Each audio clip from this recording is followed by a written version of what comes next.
Muito bem-vindos à terceira temporada do Medicast, que atua como professor na USP, é do Hospital de Clínicas de São Paulo, é conhecido em diversos lugares do mundo, em grandes centros mundiais de cirurgia, pela competência técnica, pela seriedade, pela inovação. Deve ter sido uma das pioneiras, né? Porque naquela época até poucas mulheres faziam isso. Num final de semana, num sábado, era juntado todos esses testes e ia para uma entrevista com a psicóloga. Essa psicóloga te diria que mudou a minha vida. Ela falou assim, já está começando errado.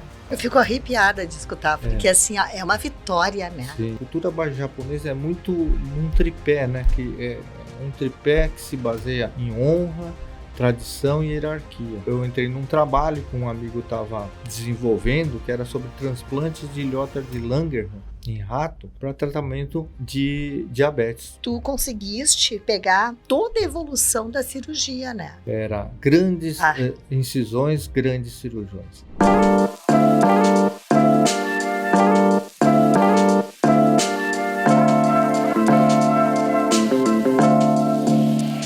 Olá, pessoal! Muito bem-vindos à terceira temporada do Medicast. Hoje eu tenho a honra de receber aqui, como o primeiro episódio, que é o episódio 48, o Dr. Newton Tokio Kawahara. O Dr. Newton é um médico cirurgião geral, bariátrico, metabólico, um dos pioneiros na laparoscopia. Agora desenvolveu uma técnica nova de cirurgia bariátrica, que nós vamos conversar muito sobre isso. Mas a gente vai falar, vai ter um papo leve, uma coisa falando sobre vida, sobre escolhas. Então, doutor Newton, seja muito bem-vindo. Muito obrigado, Mary. Para mim é um prazer e uma honra estar aqui, sendo recebido aqui no teu podcast. Você cada vez mais linda, mais rejuvenescida, cada vez mais. Ah, que bom! Contar o segredo de tudo isso, né? Não é minha especialidade, mas, enfim, temos contato com a Mary faz muito tempo, que ela ajuda na organização de alguns eventos nossos, e realmente, parabéns, você está ótima. Muito obrigada, doutor Newton, muito obrigada mesmo. Pessoal, então assim, antes de a gente começar, eu quero agradecer aos nossos patrocinadores, a Suelen Sarmento, Marketing Digital para Médico, a Medfin Contabilidade para Clínicas Médicas, ao programa Bem Atender, que é um programa de clínicas de treinamento de equipes de clínicas meu e da Patrícia Ribeiro, e ao nosso novo patrocinador, que é a Clínia, que é a empresa, para mim, a melhor que tem de agendamentos por inteligência artificial, porque ela é bem adaptada e humanizada. Então, antes de começar, para quem curte esse tipo de podcast, ativa o sininho, se inscreve no canal e vem com a gente, porque nós vamos ter um papo muito interessante agora. Certo? Vamos começar. Com certeza. Então, assim, Dr. Newton, pelo que eu te conheço e pelo que eu estudei sobre, né, o teu currículo e tudo. Tu é um cirurgião que atua como professor na USP, é do Hospital de Clínicas de São Paulo, é conhecido em diversos lugares do mundo, em grandes centros mundiais de cirurgia, pela competência técnica, pela seriedade, pela inovação.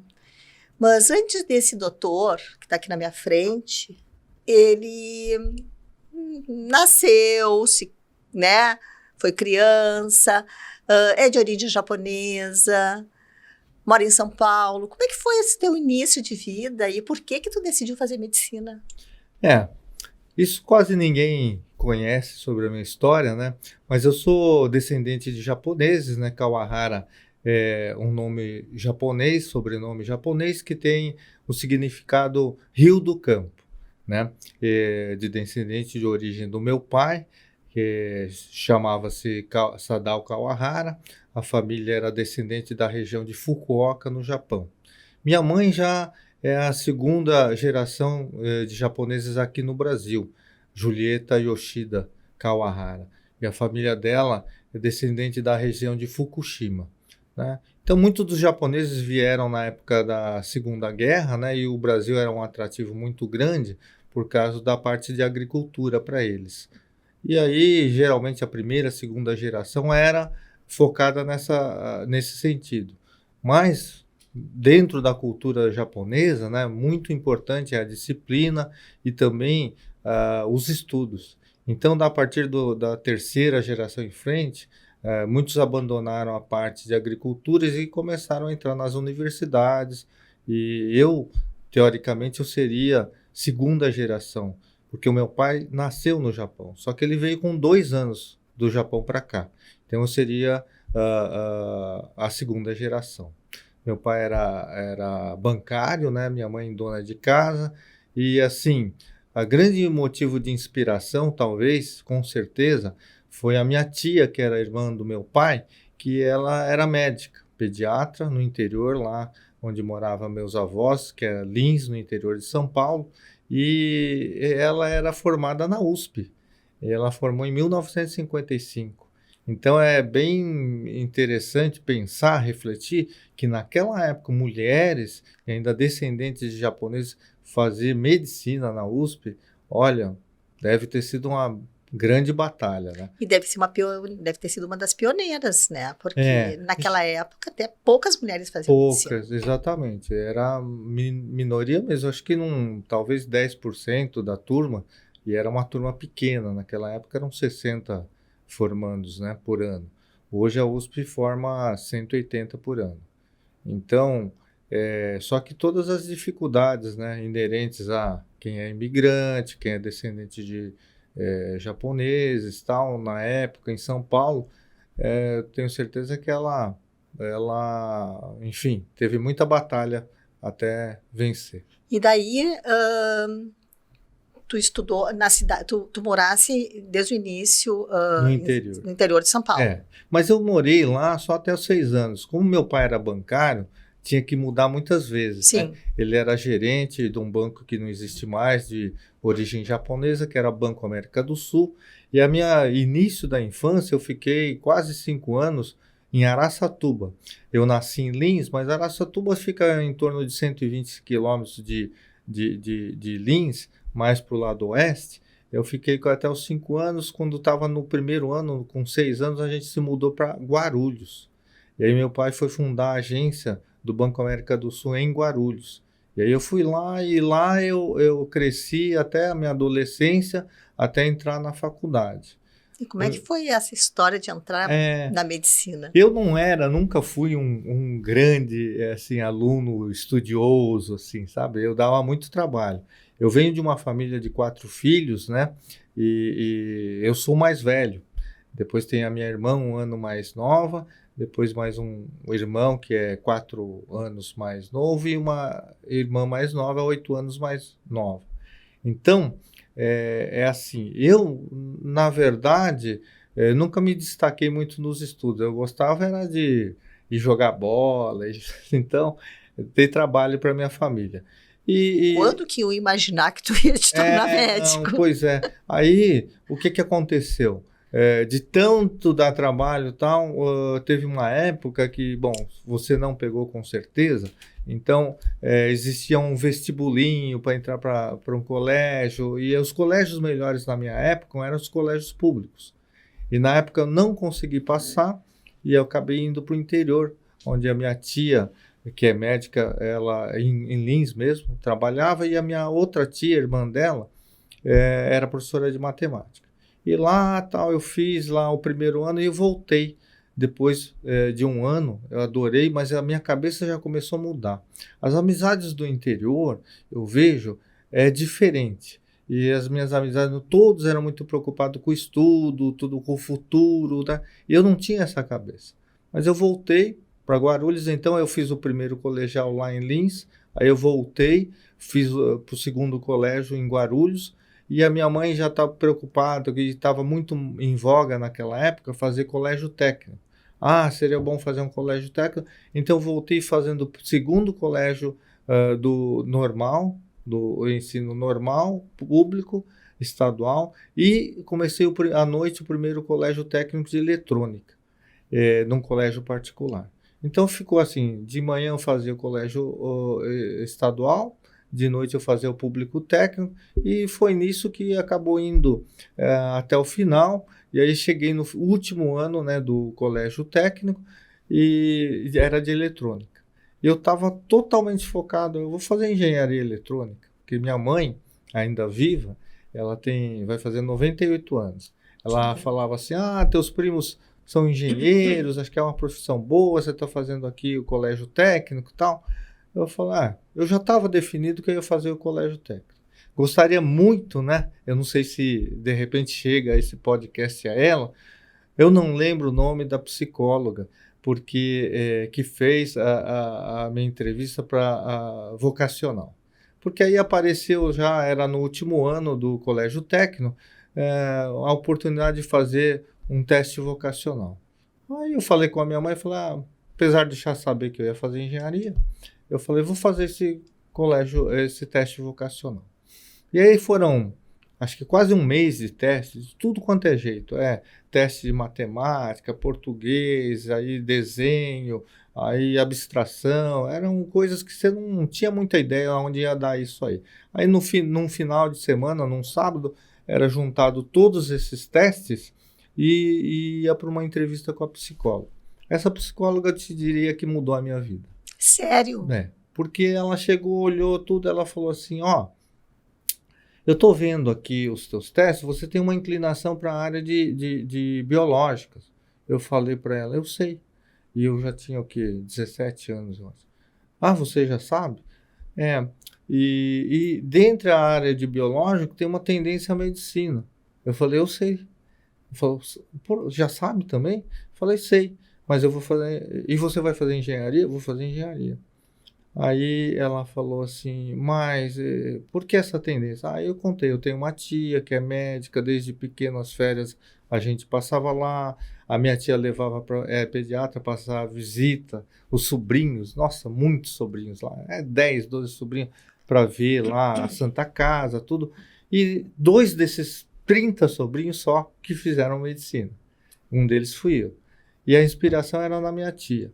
E ela perguntou assim, mas e por que você vai fazer engenharia?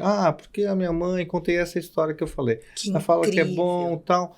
Aí ela falou assim, e essa parte de você gostar, de admirar a medicina, como é que você vai lidar com isso? Eu falo, depois que eu fizer a engenharia, estiver trabalhando, eu faço um outro curso aí de enfermagem, qualquer coisa do tipo. Ela falou assim, Newton, você depois de formado, quando você for começar a trabalhar, mais da metade do seu tempo, né? Alguns falam 1/3, mas ela falou assim, mais da metade do seu tempo vai ser em relação ao teu trabalho. E se você já, de antemão, está escolhendo uma coisa, que você está pegando uns atalhos, a escolha da profissão é como o casamento. Se você já de antemão vai escolher alguma coisa que você acha que não é bem aquilo. Não vai bem, acho que não é bem isso, pode ser que não. Ela falou assim, já está começando errado. Aí foi essa conversa que eu tive com a psicóloga. Aí eu lembro que voltei para casa, era um sábado, aquilo ficou ecoando na minha cabeça. Sim, eu imagino que deve ter te tirado do... Aí chegou no domingo, passei pensativo, tudo. Aí eu lembro que na segunda-feira eu acordei, chamei a minha mãe e falei assim, mãe, eu vou fazer medicina. E ela? Aí ela olhou tal, não falou nada. Falei, eu acho que é isso que eu gosto. Ela não falou nada. Aí foi uma batalha, porque eu não estava centrado para medicina, que já era muito disputada naquela época, né, de 77. E aí eu fiz 2 anos de cursinho, que eu estava totalmente direcionado para outra coisa, e aí depois consegui ingressar na USP, né? Que foi uma coisa assim, também uma história assim, interessante, no sentido de que quando eu entrei na faculdade de medicina, eu entrei em 79, no vestibular de 78, depois de 2 anos de cursinho. Infelizmente, em 78, meu pai foi diagnosticado com câncer de fígado.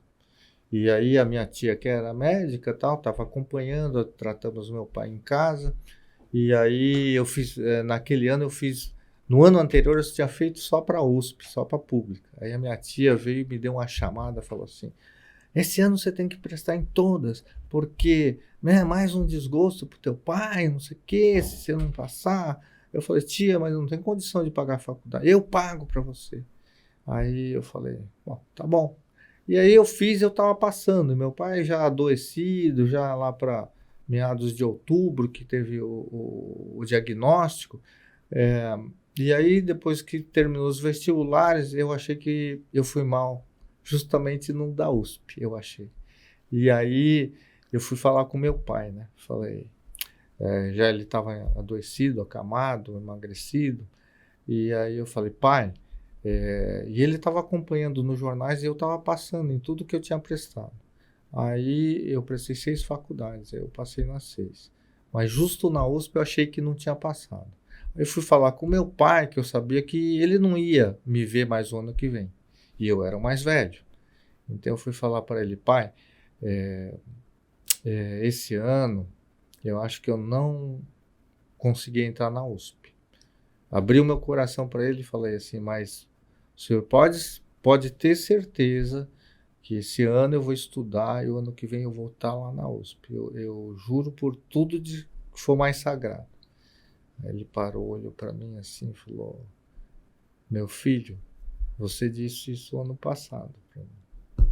Isso quebrou as minhas pernas. Né? Claro. E aí, graças a Deus, meu pai, ele acabou falecendo só no ano seguinte, em março, justo no dia da minha aula trote, mas ele viu eu entrar.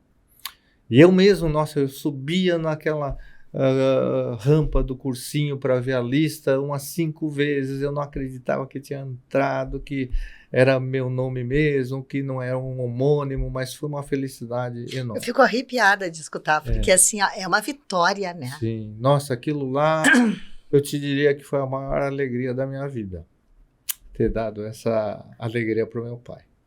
Que e coisa aí bonita. começou toda a situação, né? Então eu venho de uma família de classe média, humilde, né? Meu pai faleceu no início, então logo no início a gente precisava trabalhar.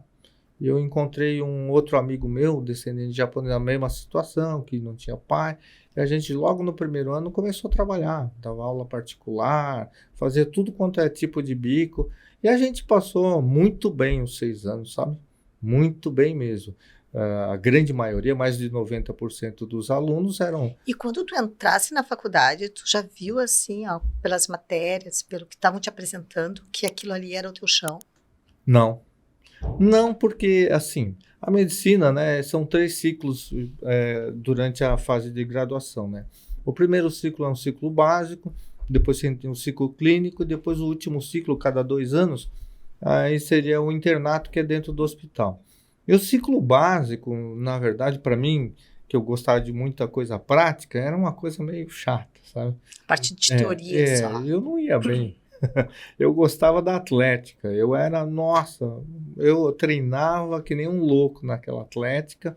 Aliás, no início como eu fiz 2 anos de cursinho, eu vi colegas anteriores que entraram, cheguei a conhecer a atlética, e a atlética para mim foi uma das partes importantes, né, na minha formação dentro da faculdade. Eu treinava futebol de campo, salão, Tu queria era só a parte de esporte só a naquela parte de época. esporte. Nossa, participava em todas as competições, viajava e tal. E eu acho que, assim, tudo tem que ter um equilíbrio, né? A medicina exige muito do profissional. Então, se você não tem um equilíbrio, para você, assim, a parte física é muito importante. Esporte seria uma coisa tanto boa para a parte física como para a parte mental, né? Então, eu acho que quem vai fazer medicina, eu acho que tem que se preocupar com a saúde, porque é uma vida muito puxada, né? De dedicação muito intensa ao seu paciente, né? E também uma parte, talvez, assim, de relaxamento, não sei se pode ser algum tipo artístico, né? Música, pintura, enfim. Eu acho que o médico, ele tem que se cuidar. Muitas vezes a gente se doa demais e você não se cuida, né? Chega no fim da tua vida, você, por mais rica que seja em termos de trabalho, de tudo que você construiu, mas às vezes você não se cuidou, né? É importante você, eu vejo assim, se construir como um todo, né? seja a parte cultural, seja a parte emocional, mas a parte espiritual também. Então, eu tenho muito dessa espiritualidade que minha mãe sempre trouxe desde a minha infância, da importância, né? Ela é descendente de japoneses, mas então tem muito da cultura japonesa, né? Que a cultura japonesa é muito num tripé, né? Que é um tripé que se baseia em honra, tradição e hierarquia, né? Então, você vai no Japão, você sente exatamente essa situação. E é lindo isso, né? Então, honra, principalmente, é uma das coisas que, se você não entende, nunca vai entender, né? Então, isso aí é fundamental na cultura japonesa. Então, eu já nasci no Brasil, e eu desde pequeno, na verdade, eu não era... Hoje, meus amigos falam assim, você não parece, assim, a cara é de japonês, mas você não parece, assim, o jeito japonês. E não sou mesmo. Eu absorvi totalmente a cultura brasileira, os lados bons, mas também tem uns lados que não são muito bons. Mas quando você vai no Japão, você não consegue fazer nada errado. Nada errado. Porque desde criança, lá, com 4, 5 anos, a criança está aprendendo que ela tem que ser disciplinada, que tem que deixar tudo em ordem, limpinho na escola, vai limpar o banheiro um dia da semana, no outro Essa outra cultura, turma. doutor Kawahara, é incrível, sabe? Que Isso cada tinha que ser um tem as seguido. suas coisas, e essas coisas são delas. E a hierarquia também, essa É. questão da hierarquia ser respeitada faz muita diferença. Então, por isso que hoje o Japão está na moda, né? Muita gente indo para lá, achando maravilhoso, tal. Eu vi também uma famosa aqui, a atriz que foi lá, ela falou, esqueci lá, não sei, uma bolsa, não sei, com valores e tal. Eu voltei 40 minutos, estava lá. Então, porque o japonês, desde pequenininho, é uma coisa já criada. Ele fala, se está lá é de alguém, não é de você.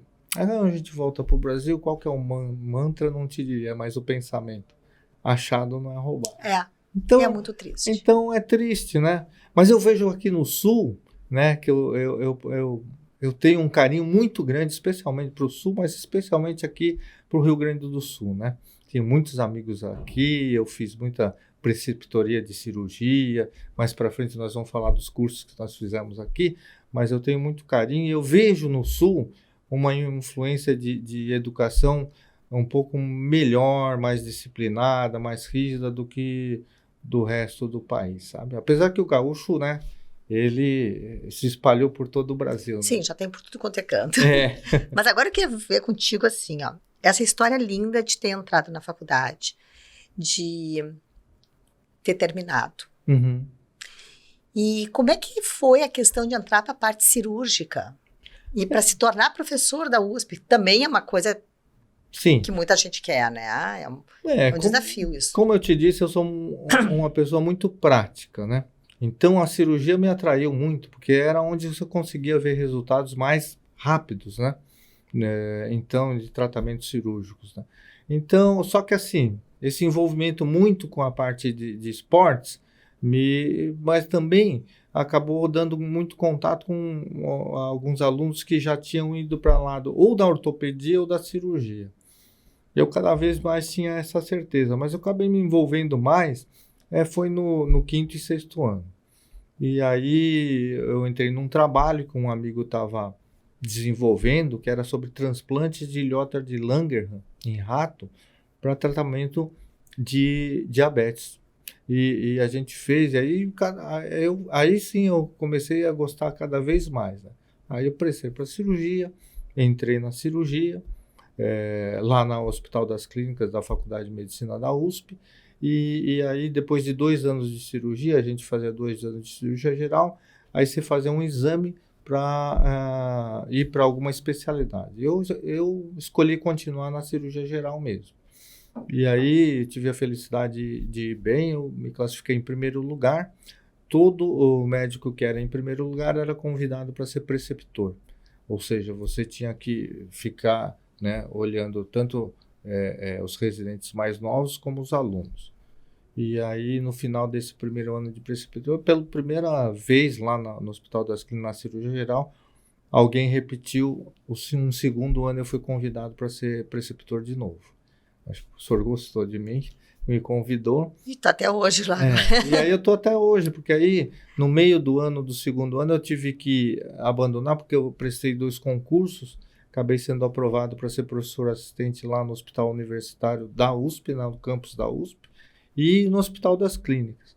E aí, quando você tem já um cargo, né, oficial, aí você não pode manter a preceptoria. E aí isso foi em 1988, e de lá para cá, enfim, eu estou lá na USP, né, sou professor assistente de cirurgia lá, e fiz meu doutorado em 1998, então eu já estava militando na área de trauma, né, que é uma das partes da cirurgia geral, e eu fiz uma tese, né, de 93 a 98 utilizando a videolaparoscopia, que eu comecei a fazer em 90. Isso agora é onde eu queria entrar. Tu conseguiste pegar toda a evolução da cirurgia, né? Sim. Como vários que eu tenho conversado aqui, é um benefício isso, porque, desculpa, desde a cirurgia aberta, Sim. a chegada da videolaparoscopia, Sim. hoje em dia a robótica, Isso. e é uma geração, a nossa geração é uma geração que pegou todas essas mudanças de tecnologia. Exatamente. Né? E como é que foi a questão da entrada da videolaparoscopia para a cirurgia geral? Na verdade, o que eu falo inclusive para os meus alunos, né? O intuito, quando você é médico, é você cuidar da melhor maneira possível do seu paciente. Então, para você conseguir fazer isso, é muito importante você estar atualizado. Então, desde o início, quando eu me formei, eu sempre ia para os congressos, mas um deles principais era o Colégio Americano de Cirurgia. E foi lá que a gente começou a ter o primeiro contato com a videolaparoscopia, que foi, acho que, final de 89, começo de 90, né? Por quê? Videolaparoscopia começou, na realidade, em 85 na Alemanha. Ninguém sabia que já estava sendo feito. E tanto é que achava-se que começou na França em 87. Ele acabou indo para os Estados Unidos em 89 e no Brasil chegou em 90. Em julho de 90 foi feita a primeira colestectomia por vídeo, né, com um curso que o Dr. Tomazego fez lá no Hospital Albert Einstein, né? E paralelamente o Dr. Áureo de Paula também já estava fazendo as pesquisas dentro da videolaparoscopia. Eu comecei a trabalhar com videolaparoscopia foi em outubro para novembro de 90 também. Quer dizer, eu não estava em julho, mas porque tinha 2 amigos, Dr. Lial e Dr. Francisco Napoli, que me convidaram para trabalhar com eles. E a partir do 91 eu já tinha adquirido um aparelho e comecei a fazer. Aliás, as primeiras cirurgias laparoscópicas do Hospital Nipo Brasileira foram feitas por mim, em 1991. Isso é incrível, né? E daí chega a bariátrica, né? Sim. Daí logo... Uma outra mudança. Foi 2 mudanças grandes, né? Por quê? Porque em 1990 e 91 eu comecei a fazer, tudo isso eram cirurgias particulares. E começou a ter uma alta demanda, e aí eu tive que, em 94, sair, abrir o consultório, eu saí do hospital universitário, me mantive no Hospital das Clínicas. E aí eu saí do hospital universitário. E nessa demanda eu sempre queria melhorar. Eu sabia fazer vesícula, depois eu fui fazer refluxo, fui fazer cirurgia de intestino, colectomia, grosso, cirurgia gástrica, cirurgia do baço, enfim, todas as cirurgias abdominais fui atrás para aprender a fazer, e às vezes no tórax também, na parte ginecológica, tinha laparoscopia, eu ia atrás, porque eu fiquei um fanático em videolaparoscopia, que eu diria, ele não foi um avanço dentro da cirurgia, ele foi uma revolução. Ele não foi uma evolução, ele foi uma revolução. Uma coisa realmente diferente do que dessa última curva entre a laparoscopia e a cirurgia robótica. Eu diria que aí foi uma evolução, mas a revolução mesmo começou na cirurgia por videolaparoscopia. Sim, porque mudou todo o conceito. Antes a cirurgia era aberta e dentro. Daqui a pouco deixou de ser grande- aberta e poderia ser visto por um monitor. o grande conceito antigo, né, dos meus professores da minha época, lá da década de 70, 80, até talvez 90, era grandes incisões, grandes cirurgiões. E aí isso mudou completamente, né? Isso eu escutei em 2003, teve o CBC em Porto Alegre. Isso. E eu fazia parte da organização do CBC. Isso. E foi quando a videolaparoscopia estava já dominando o Congresso. Exato. Né? Mas tínhamos na comissão organizadora cirurgiões antigos, Isso. muito resistentes Ainda. à parte científica falando justamente da videolaparoscopia. E eles falavam muito isso. E os outros mais jovens, eu disse, não, doutor. E esses outros mais jovens eram uma turma boa hoje, sabe? A turma do Antônio Nock Calil, do Totti Cavazola, fazia já parte da... O Totti era novinho na época. Menino. E eles que bateram pé Sim. para o programa científico se dedicar basicamente. Aí, eu acho que aquele congresso não teve nenhuma cirurgia aberta. Só se falou de laparoscopia. Mas o CBC, que é uma coisa muito tradicional, teve muita resistência de aceitar aquele programa científico. Não, com certeza teve cirurgiões assim que, por não acreditar nisso, acabaram, inclusive, tendo reflexos na própria clínica, né? E até hoje, professores que já são aposentados, tudo, eles ainda não aceitam que não é mais grandes incisões, grandes cirurgiões. Infelizmente, né? A vida vai ensinando a gente, né? Mas às vezes a gente comete uns erros que a gente não deveria cometer. Que eu vou comentar em relação à cirurgia robótica, né? Primeiro eu vou falar sobre a cirurgia bariátrica, como que entrou na minha vida, né? Na verdade, ela não entrou porque eu era um visionário que viu a cirurgia bariátrica como uma boa entrada no mercado. Na verdade, eu sempre, como falei, gostei muito da cirurgia videolaparoscópica, né? Hoje, 90% das cirurgias abdominais são passíveis de ser feito por videolaparoscópica, inclusive a abordagem robótica é uma abordagem laparoscópica, né? Então, eu fui num congresso porque um amigo meu de Maringá, infelizmente já falecido, ele veio e falou comigo assim, olha, estou fazendo cirurgia bariátrica e tal. Aí eu olhei assim, ele falou, mostrou o jornal de Maringá, ele na primeira página, você tem que fazer isso, que você tem habilidade e tal. Eu falei assim, cirurgia em gordo, é só o que dá confusão e complicação. Eu falei, se tivesse um jeito de fazer por vídeo, quem sabe? E aí nessa conversa eu descobri que estava sendo feita uma cirurgia para obesidade, que era banda gástrica, que era por vídeo. E aí encontrei um amigo meu que fazia bariátrica aberta e ele estava indo para os Estados Unidos não no primeiro congresso americano, mas no primeiro congresso dele de cirurgia bariátrica. Aí eu fui para lá. E aí assistindo uma das palestras de um cirurgião bem conhecido agora, naquela época ele era ainda novo, que era o Phil Schauer, ele falou, hoje, na videolaparoscopia, a cirurgia mais difícil de ser feita é o bypass gástrico em Y de Roux. Então, ele deu uma nota, vesícula é 3, refluxo é 7, colectomia é 8, bypass é 9,5. Aí eu assisti, é essa que eu vou fazer. Eu vou fazer o difícil, é esse que eu vou fazer. E aí, essa é a história da minha entrada na bariátrica, sabe? E aí, eu falando sobre a robótica, acho que uns 14 anos atrás eu fui fazer a cirurgia, a parte de robótica, mas na hora a minha avaliação eu achei que não compensava. Eu tive uma avaliação errada que nem os meus professores tiveram da videolaparoscopia.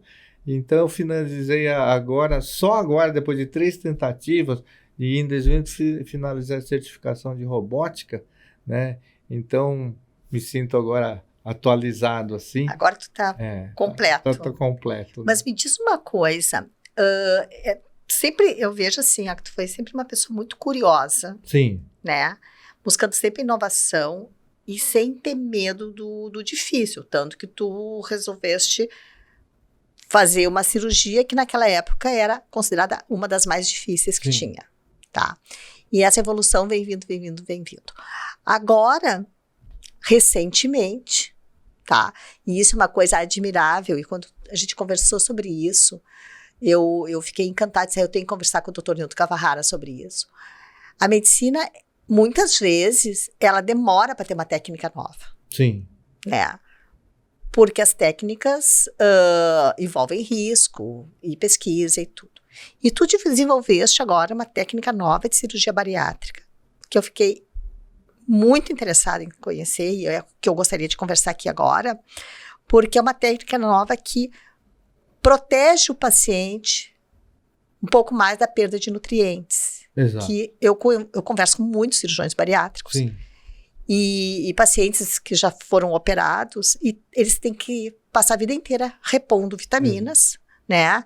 E existem clínicas agora de infusão de vitaminas. Me conta como chegou nisso e como é que foi, porque agora foi publicado no periódico internacional. Então me conta, porque eu fico muito honrada de estar na frente de um médico que criou uma técnica nova. Eu já tinha entrevistado o Dr. Mirandolino Mariano, que também desenvolveu a técnica de Mirandolino. Agora nós vamos ter uma técnica do Dr. Nilton Kawahara. Ele já foi publicado, né? Então, isso não se faz de uma hora para outra, né? Eu acho que a criação dessa técnica foi devido ao quê? Eu tô com 42 anos de formado em medicina, né? Já faz 27 anos que eu atuo na área de bariátrica. E uma coisa importante é saber o quê? A medicina é uma ciência das verdades transitórias. Isso, o que foi verdade lá no passado, muitas vezes ele vira completamente oposto no futuro. Então, a gente em medicina, eu digo para os meus alunos, a gente não pode ficar escravo das nossas convicções. E a cirurgia, dentre as cirurgias de bariátricas que eu realizava, todas elas, a de minha preferência era uma cirurgia chamada duodenal switch, que era a cirurgia que apresentava os melhores resultados a longo prazo, né, em termos de perda de peso, de remissão de comorbidades. Só que o que acontece? Tecnicamente, era a cirurgia mais difícil de ser realizada. E aí, o que acontece? Menos de 1% de cirurgiões bariátricos no mundo faziam essa cirurgia. 0,7%.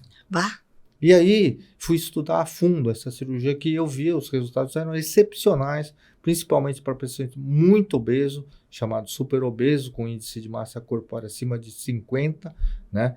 E uma das críticas era em relação à desnutrição proteica. Era uma crítica, na verdade, infelizmente, movida por má fé. Porque, assim, o cirurgião, para defender que não fazia essa cirurgia, ele falava que o problema era a desnutrição proteica. Isso acontece bastante. E aí, o que acontece? Os papers, as publicações que ele usavam, eram publicações que misturavam o duodenal switch com outra cirurgia chamada cirurgia de Scopinaro. Cirurgia de Scopinaro, o duodenal switch era uma evolução da cirurgia de Scopinaro. E assim, nos grandes centros não tem esse índice de desnutrição que os cirurgiões colocavam, que no Scopinaro chegava a 20%. No duodenal switch em grandes centros é de 3% a 5%. Então já tinha uma má fé aí. Mas eu falei, bom, já que o problema é desnutrição proteica, onde que pode se dar isso? É na absorção, né, dos nutrientes, que é na alça comum, que é, enfim, quem faz cirurgia bariátrica sabe. Aí eu fui estudando o intestino delgado, onde vai ser feita a absorção, aí eu descobri que há uma variação muito grande no intestino delgado. O ser humano, a variação, nos livros de anatomia, não fui eu que descrevi, está descrito, ele tem uma variação de 3 a 12 metros.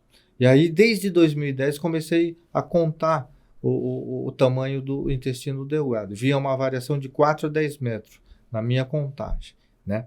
Então, comecei a fazer um desvio intestinal proporcional ao tamanho total dessa alça de delgado jejunilial. Que é diferente de um paciente para outro. E aí eu fazia proporcional ao que tinha o paciente. A grande maioria, Mary, tem em torno de 6 metros e meio, de quase 90%.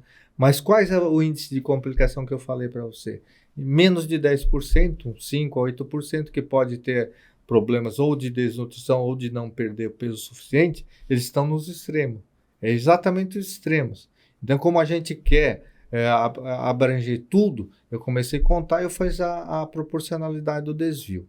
Então, aí eu não encontrei mais Não tive mais nenhum problema com qualquer índice de massa corpórea, mesmo no paciente mais obeso leve, fazendo essa cirurgia, não tinha desnutrição proteica, nem problemas de diarreia, nem nada. Né? Só que a dificuldade técnica dificultava a promoção dessa cirurgia. Por mais que todo mundo nos congressos, tal, eu defendia, eles concordavam, mas ninguém ia fazer, porque a dificuldade técnica é um grande problema. E a outra situação é cirurgiões que fazem grandes volumes, eles querem cirurgias que sejam mais rápidas, né? E essa é uma cirurgia mais longa. Essa é a cirurgia mais longa, porque tecnicamente é mais difícil, tem mais demanda, então ela é mais longa. E exige também mais cuidados, né? Em termos de a parte nutricional. E aí, ao longo desse período, eu comecei a fazer essa cirurgia em 2002, ou seja, já são quase 24 anos, né? Brigando com isso. Até que um dia, numa madrugada, acordei, né? Mas inspirado em outras pessoas que eu admiro muito, né? Dr. Áudio de Paula, Dr. Sérgio Santoro, que criaram cirurgias também. Que eu até algumas partes das cirurgias eu concordava, admirava todos os estudos e tal, mas não cheguei a adotar a técnica. E aí eu peguei e pensei, nossa, todo mundo hoje em dia falando, é importante manter o duodeno no trânsito, o duodeno absorve os nutrientes, seria importante manter, mas as técnicas que mantinham o duodeno não mantinham por completo. Então, nem todo o nutriente passava, então nenhuma delas mostrou que era mantida a absorção dos principais nutrientes no duodeno, quais seriam? Ferro, o cálcio, o zinco, as vitaminas. Então, isso é muito importante, principalmente pensando-se a longo prazo. Se a gente for pegar lá no início, 30 anos atrás, da cirurgia bariátrica, a grande maioria dos pacientes são mulheres, né? Então, quase 90% naquele início eram mulheres. Homens só começaram a aparecer depois que ganhou consistência a cirurgia bariátrica, e o homem ele vem muito mais à procura por causa da doença. Então, geralmente, ele é um perfil que já tem mais de 40 anos. E a mulher vem cedo por causa da estética. Da estética. Também. E o homem não. Só que a gente tem um problema, a mulher tem a menopausa. Então, o homem ele vem porque ele pensa assim, fiquei hipertenso, fiquei diabético e meu filho tem 8 anos. Não vou, de repente vai me dar um problema, não vou conseguir vê-lo formado, tal, com família. A mulher, conforme você falou, é o problema da estética. Só que assim, passado 10, 15 anos, muitas das vezes a mulher entra na menopausa e a mulher tem 2 períodos que são bem complicados para a cirurgia bariátrica, né? Ela menstrua, então ela tem mais uma tendência a fazer anemia. E aí tem dificuldade de absorver ferro quando você exclui o duodeno. Quando chega na menopausa, ela tem a tendência de fazer problemas com o metabolismo do cálcio e com consequências como osteoporose, osteomalácia, fraturas espontâneas e também tem o desvio do intestino do duodeno, que dificulta a absorção do cálcio. Então, para você fazer uma reposição disso é bem complicado, porque mesmo manipulando, você teria que tomar, sei lá, uma dezena de comprimidos de cálcio. Aí, nesse dia, numa madrugada, acho que eram as 2 da manhã, acordei, aí pensei, poxa, mas se eu fizer um desvio que estimula os hormônios aqui mais no começo, inicialmente, e mantendo o duodeno, eu posso fazer esse desvio nesse local. Aí eu falei, nossa, como ninguém pensou nisso? Aí não dormi mais, desenhei todo, fiz uma pesquisa na literatura médica, não achei nada. Eu falei, não é possível, né? Por que está aparecendo isso aqui para mim? Bom, aí já desenhei, discuti com outros colegas e tal, e aí montamos os protocolos e começamos a fazer essa cirurgia o ano passado. E aí apresentei no Congresso Brasileiro de Cirurgia Bariátrica aqui do nosso país, no Brasil, em Foz do Iguaçu. Aí mandamos para a publicação, que foi aprovado em 25 de dezembro, foi publicado, e mandamos para a apresentação no Congresso Americano, que nós vamos fazer agora em maio, e também para o Congresso Mundial. Então, assim, tudo isso pensando no quê? Não era querendo criar alguma coisa, é sempre pensando assim, numa maneira de você beneficiar o teu paciente. Acho que o médico ele vai conseguir desenvolver ou descobrir algumas coisas quando você tem esse pensamento, em tentando sempre... É o benefício do paciente, Isso, né? pensando Eu acho no... que isso é uma coisa que a maioria que eu vejo dos médicos ainda fazem medicina por aptidão, por vontade e por querer isso. Mas a gente não pode deixar que isso se perca, né? Não, exatamente. Essa oportunidade, né, que eu estava comentando contigo, que eu estou aqui vindo aí a cada semana sim, semana não, na Faculdade de Medicina da UBRA de Porto Alegre, eu aceitei esse desafio por quê? Porque é uma faculdade que está bem em tenra idade, acabou de começar, eu acho que eu consigo tentar dar uma motivação a esses alunos, né? No sentido de, por que você escolheu medicina? O que é importante dentro da medicina? Enfim, se você está atrás de uma profissão em termos de ganhos, status, eu falo, você tem que repensar. Se você escolheu medicina, você escolheu tratar o seu semelhante, né? E é uma carreira árdua, né? Nem sempre tão bem recompensada, mas se você veio com esse propósito, sempre será recompensado. Eu concordo plenamente contigo, porque assim, primeiro que quem tem esse propósito, ele já se abastece de felicidade por estar fazendo bem. Exato. E por estar resolvendo o problema do seu semelhante. E o dinheiro é consequência. É exatamente isso, Mary. E o médico, ele trabalha, a grande maioria, incansavelmente, porque não é um trabalho. Ele está lá, assim, porque ele gosta do que faz. E tu tem muito isso, né? Você vê muitos médicos, mas isso é uma coisa a ser repensada, né? Que não tem férias, trabalha o tempo direto, né? Muitas vezes a família acaba sofrendo com isso, né? Você não vê o crescimento dos teus filhos, né? Você deixa um pouco o lado da tua família em prol de cuidar dos teus pacientes, né? Por isso, assim, né? É muito importante essa base familiar, porque isso é a estrutura do médico, né? Chega uma hora que ele tem que voltar lá para o teu portinho seguro, se reconstruir lá, né? Mas eu acho que assim, essa geração nova, ela já equilibra um pouco mais do que antigamente. Na verdade, o que eu tenho visto, essa última geração, ela não se equilibra. Ela se desequilibra para o outro lado. Então, o que acontece? Se você... Hoje, sacrifício é uma coisa impensável nessa geração. Eles não conseguem entender que para você melhorar, se tornar um profissional melhor, existe um sacrifício. Em tudo, né? Eu lembro que assim, eu sou praticante de golfe, né? E aí uma das frases, eu não lembro se era do Jack Nicklaus, um antigo golfista, ele falava, quanto mais eu treino, mais sorte eu tenho. Então isso. A medicina é 90, como qualquer coisa, mesmo no esporte, altos esportistas assim, talentosíssimos, mas assim, 10% é talento, 90% é transpiração. Suor. Com certeza. E daí a gente está nesse momento, né? Mas agora nós vamos conversar sobre um evento, um curso, Sim. Que eu particularmente sou encantada, né? Eu sou envolvida nele. Que é o BEST. Sim. Né? Que eu fiz em 2022. Isso. Fiz aqui em Porto Alegre. Fiz em Curitiba com o Dr. Alcides. 2024. E esse ano a gente tem em Florianópolis com o Dr. Nicolas.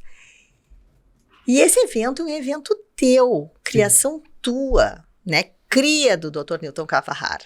Me conta como é que aconteceu a ideia de fazer um curso, porque, para quem não conhece, ele é um curso de cirurgia prática, ao vivo.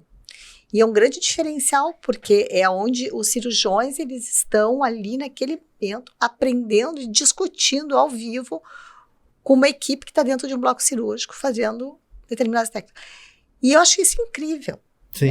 É muito desafiador, né? A gente tem ali realmente um paciente sendo operado, é um ser humano que está ali, tem uma equipe em volta, é uma logística complexa, mas que tem um benefício para quem quer aprender muito grande. Da onde tu tirou essa ideia? Porque já faz mais de 20 anos Exato. tem o BEST. Essa ideia começou lá no idos de 2001, 2002. Então eu já estava fazendo cirurgia bariátrica, e aí eu fui um dia num curso lá acho que na Filadélfia, sobre cirurgia bariátrica, e era exatamente 2001, mais ou menos. Fui com um amigo meu, e aí olhando aquele curso, a gente era bem cirurgião jovens, a gente dividia o quarto e tal, e conversando com ele eu falei assim, nós temos que fazer esse curso no Brasil. Aí ele falou assim, você acha mesmo? Eu falei, sim, porque esse curso nunca foi feito no Brasil. Era com cirurgia ao vivo já. Cirurgia ao vivo. E aí voltamos para cá e começamos a pensar. E aí foi feito, né? Nem vou discutir o mérito disso, a gente acabou fazendo junto como curso pré-curso da sociedade. Mas eu queria fazer esse curso, né? E assim, mais à vontade, né? Com as características minhas mesmo. Então, aí eu montei esse curso e eu fui apresentar para uma empresa lá nos Estados Unidos, que me dava muito apoio na época por causa da videolaparoscopia. E tinha um staff americano e staff brasileiro. Eu montei, eu queria fazer um curso sobre cirurgia bariátrica, 3 dias de curso, como se fosse uma mini imersão, com cirurgias ao vivo. Eu queria trazer os 10 melhores cirurgiões do mundo, bariátricos, e para dividir a experiência deles com os nossos cirurgiões aqui, e principalmente por quê? Para divulgar o conhecimento, que eu acho que não adianta ter o conhecimento se você não divulga. Porque quem vai se beneficiar disso? Os pacientes.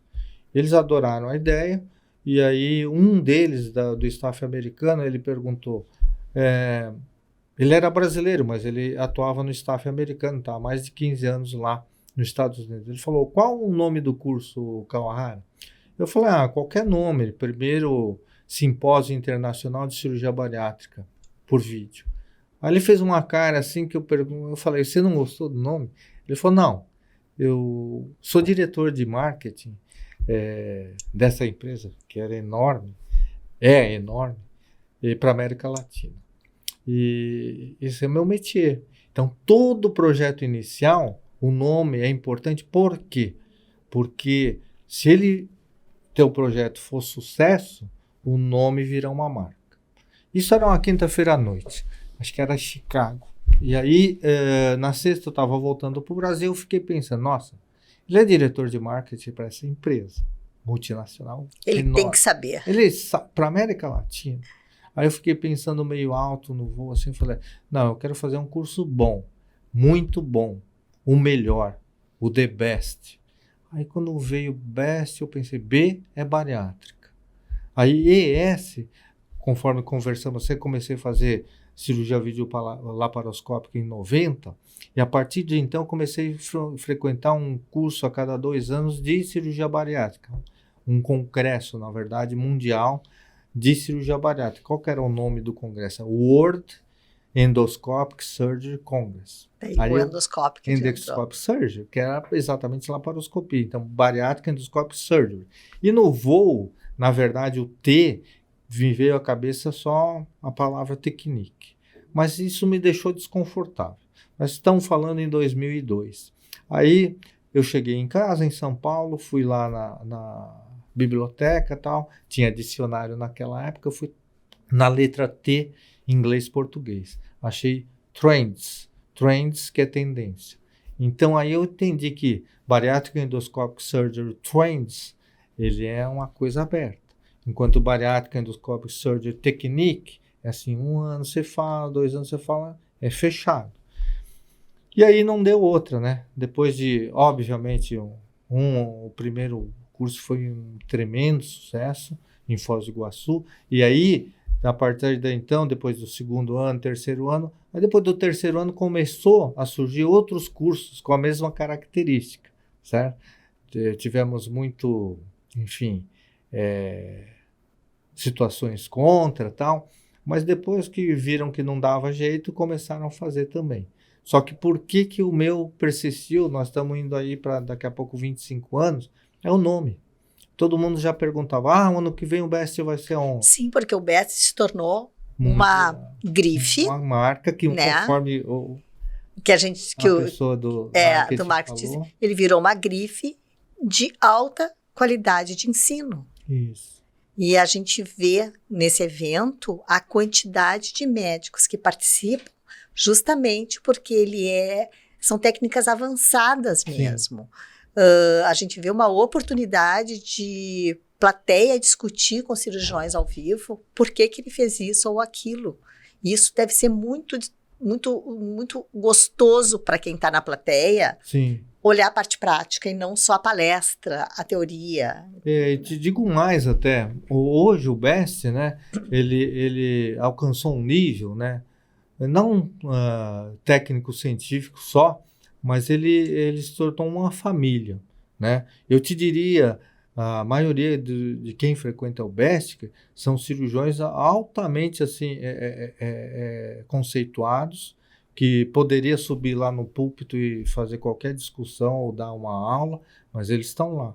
Porque, novamente, a gente frisa muito essa situação de tendências, né? Então, a gente sempre está discutindo, tentando trazer os melhores e discussões desafiadoras. Por quê? Para a gente tentar seguir num rumo de trazer o que tem de melhor para o nosso paciente.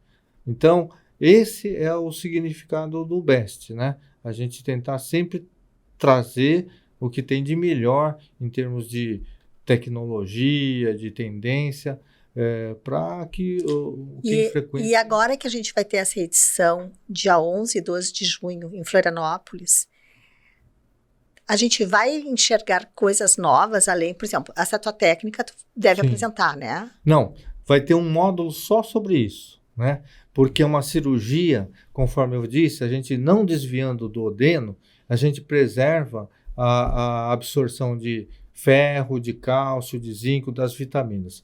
Então, por exemplo, nós já estamos em conversação com a Índia, porque os pacientes da Índia, metabólicos, né, eles não comem, e bariátricos, não comem carne.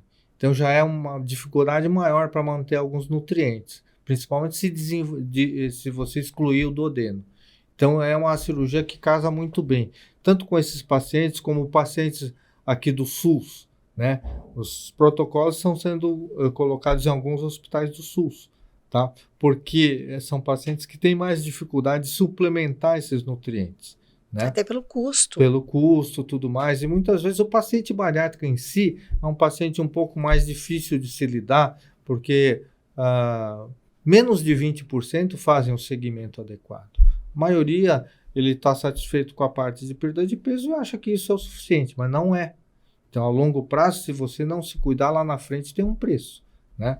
Então, essas cirurgias, e a base dessa cirurgia que a gente tem, é uma cirurgia da gastrectomia vertical, que é conhecido como sleeve, só que a criação foi tentar adicionar um fator a mais para que essa cirurgia tenha uma longevidade maior.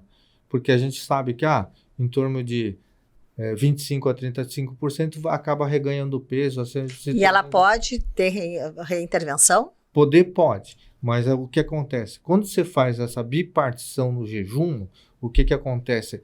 Parte do alimento ele já vai estimular essa parte do ilho terminal, do intestino delgado terminal, que é onde estão presentes as células L que produzem o GLP-1, que é exatamente a substância agonista que está presente no Ozempic, no Mounjaro, na nova outra droga que está vindo aí, a retatrutida, né? E hoje existe muita essa situação de as canetas, acabou... Eu ia te perguntar exatamente isso, o quanto as canetas emagrecedoras interferiram no mercado da cirurgia bariátrica. E o que é para o futuro agora? Porque isso também é uma coisa muito recente, né? O uso das canetas. Isso também vai ser discutido no Best de Florianópolis, mas poderia dar um spoiler aí, o quê? As canetas, ela tem sua validade. Só que assim, você não pode vê-la só como a questão da perda de peso. Acho que é todo um conjunto, né? Então, elas são muito novas ainda, estão aparecendo relatos de complicações raras, mas estão aparecendo. E uma das coisas que eu vejo O problema é a dependência. Você vai ter que usar ela continuamente. Quando você para, existe um efeito rebote muito complicado. A fome volta com, sei lá, 3 vezes mais e o paciente reganha o peso rapidamente, né?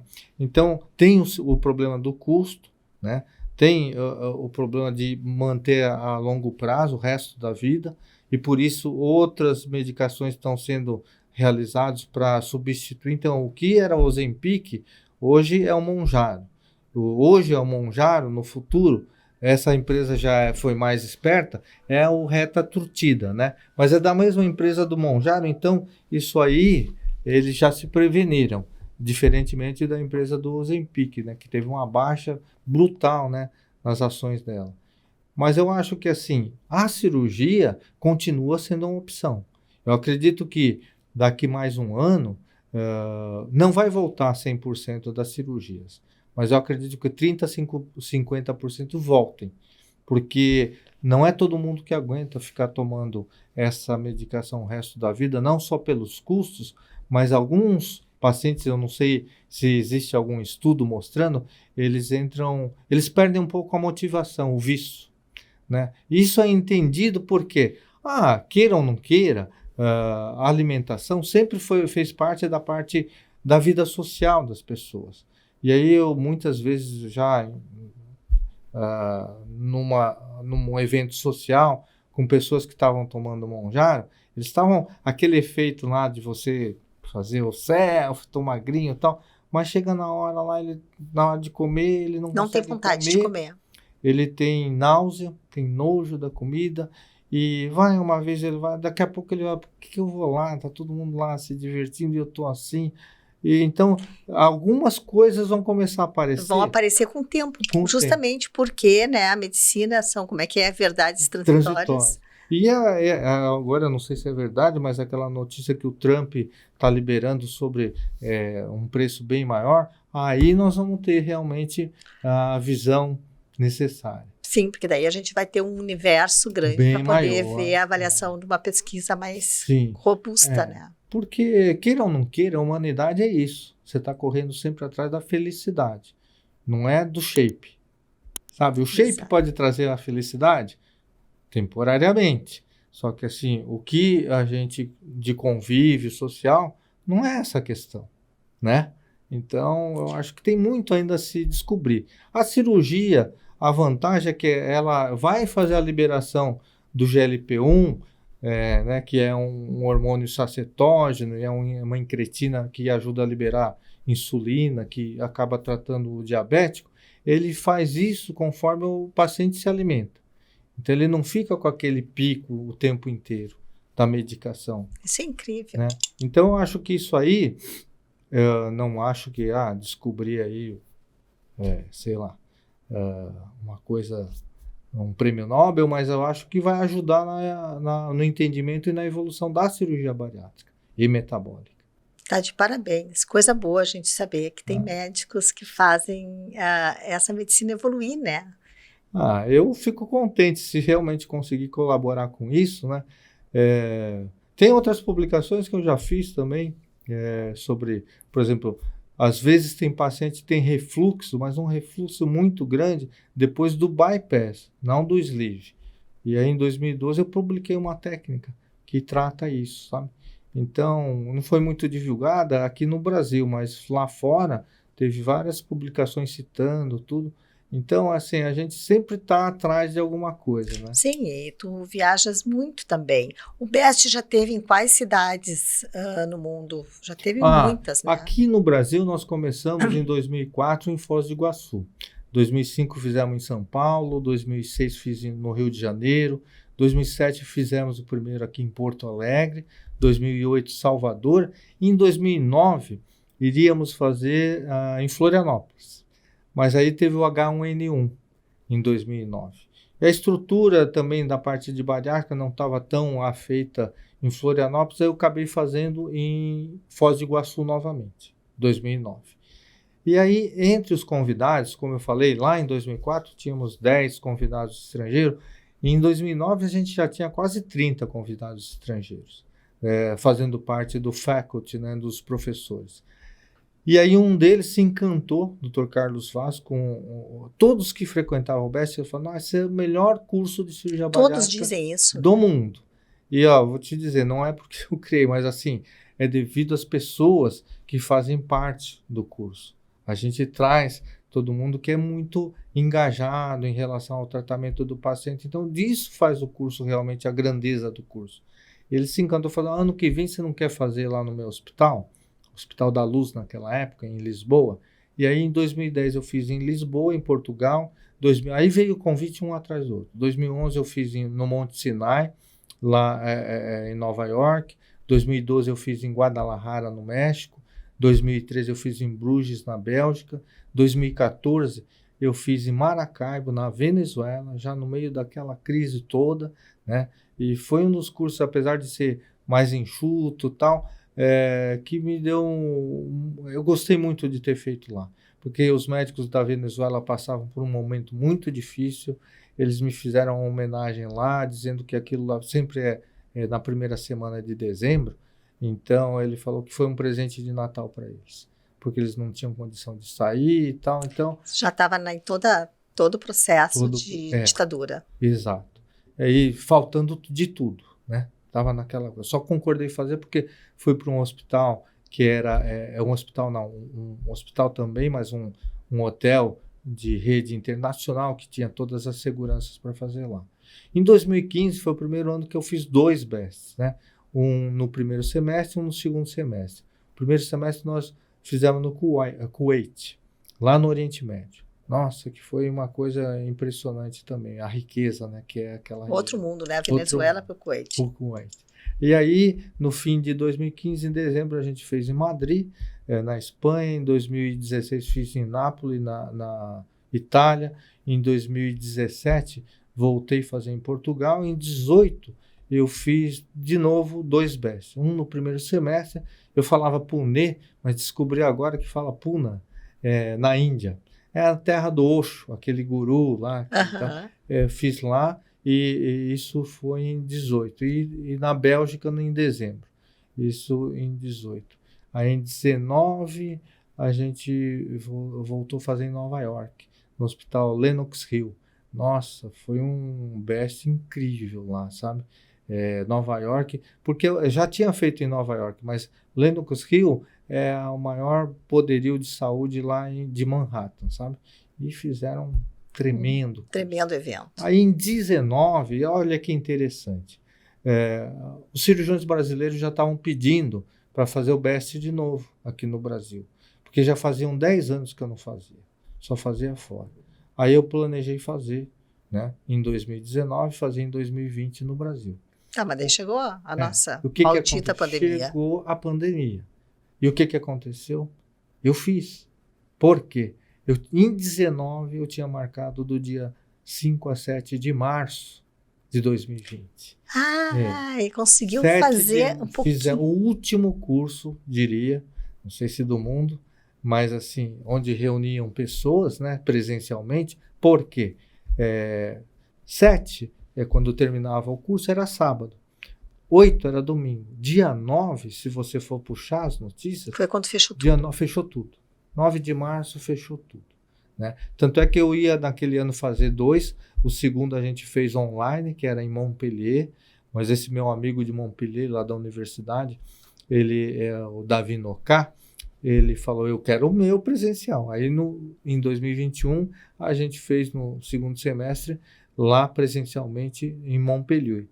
Em 2022, voltei a fazer, aí eu decidi fazer a cada 2 anos no Brasil, aí fizemos em Porto Alegre. Que foi o primeiro curso presencial, acho que o primeiro evento médico presencial pós-pandemia. Nós ainda estávamos me lembro que 30 dias antes a gente não sabia se ia poder fazer o evento sem máscara ou com. A liberação das máscaras foi 20 dias antes do evento. Sim. Não, aí voltamos aqui, o segundo curso, né? O BEST aqui em Porto Alegre, lá no Hospital Divina Providência, né? Dr. Renato de Souza. E aí, isso foi 22, né? 24 em Curitiba.